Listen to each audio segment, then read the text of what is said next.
Hello guys. सो हम लोग stats का सीरीज कंटिन्यू करेंगे और इस वीडियो में देखने वाले हैं अजम्पशंस इन अनोवा। अब देखिए, कभी भी आपको अनोवा अप्लाई करना है ना, तो डेफिनेटली थोड़े अजम्पशंस होना चाहिए, ये कंडीशंस मैच का होना चाहिए उस स्पेसिफिक प्रॉब्लम स्टेटमेंट के लिए, तभी आप अनोवा अप्लाई कर सकते हैं।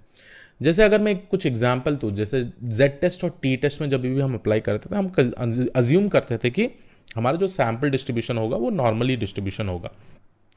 जब हम लोग काई स्क्वायर का बात करते हैं तो बेसिकली क्या होता है, हमारा जो डिस्ट्रीब्यूशन है वो राइट स्क्यूड होता है थोड़ा सा, so that we will be able to find out the critical value.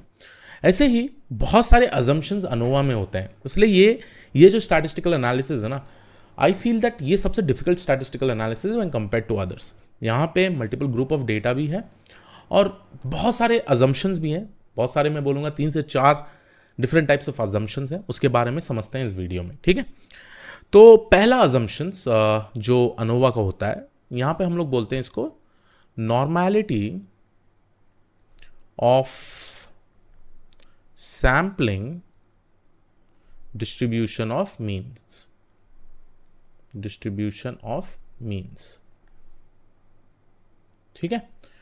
तो इसका मतलब क्या है, normality of sampling distribution of means? इसका मतलब ये होता है the distribution of mean, the distribution of sample means, sample mean देखिए बहुत इंपॉर्टेंट है, sample mean is normally distributed.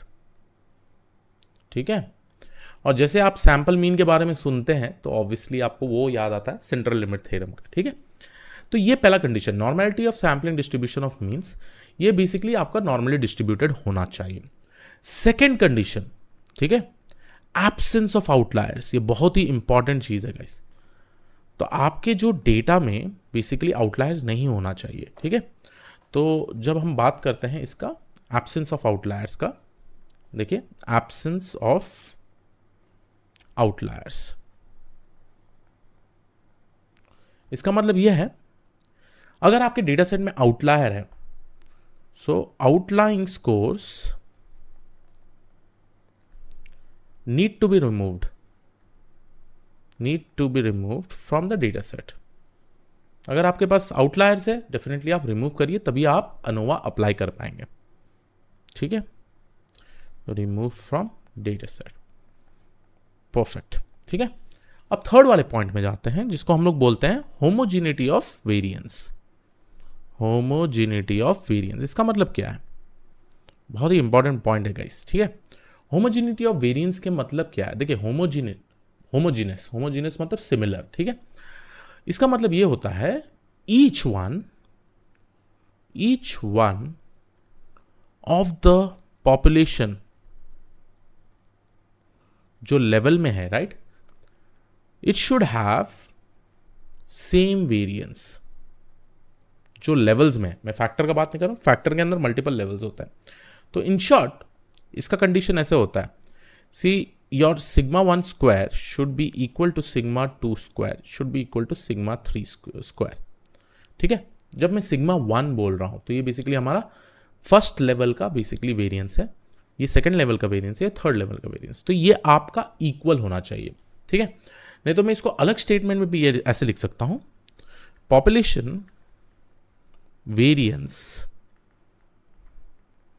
In different levels of each independent variable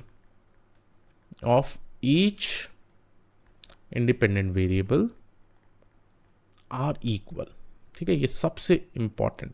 ठीक है, इन different levels of each independent variable. ठीक है, तो मैं फिर से रिपीट कर दे रहा हूं, या each one of the population has same variance, और इसका नोटेशन में कुछ ऐसे लिख देता हूँ, sigma 1 square is equal to sigma 2 square is equal to sigma 3 square.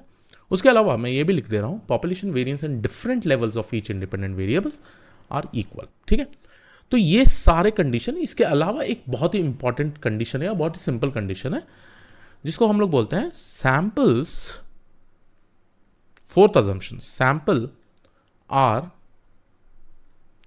Independent of each other, independent and random.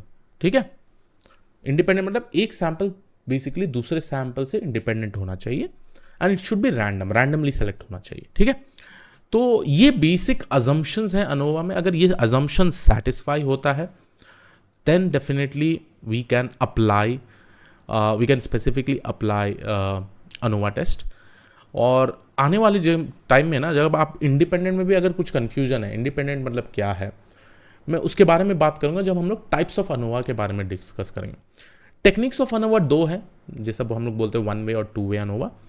But जब हम टाइप्स का बात करते हैं उसमें 3 डिफरेंट टाइप्स है, वो उसके बारे में हम लोग समझेंगे। बट इस वीडियो में हम लोग ने समझा अजम्पशंस इन अनोवा। फिर से रिपीट कर देता हूं, जो आपका डिस्ट्रीब्यूशन ऑफ सैंपल मीन है वो नॉर्मली डिस्ट्रीब्यूटेड होना चाहिए। आपके डेटा सेट में कोई आउटलायर्स नहीं होना चाहिए। अगर आउटलायर है तो टेक्निक्स यूज करिए आउटलायर रिमूव करने का। उसके बाद homogeneity of variance, each one of the box plot has same variance, each one of the population has the same variance sigma 1 square with respect to different population variance and different level of each independent variable are equal. Samples are independent and random, ठीक है। तो samples भी जो रहते हैं वो independent होना चाहिए और रैंडमली सेलेक्ट होना चाहिए। तो ये रहा basic understanding with respect to assumptions in ANOVA. अब अगले वीडियो में हम लोग देखने वाले हैं टाइप्स ऑफ अनोवा, ठीक है। मैं स्लोली जा रहा हूँ, टॉपिक बाय टॉपिक ये स्प्लिट किया हुआ है so that आप ये सारा चीज़ अच्छे से समझे। So yes, this was it from my side. I will see you all in the next video. Thank you.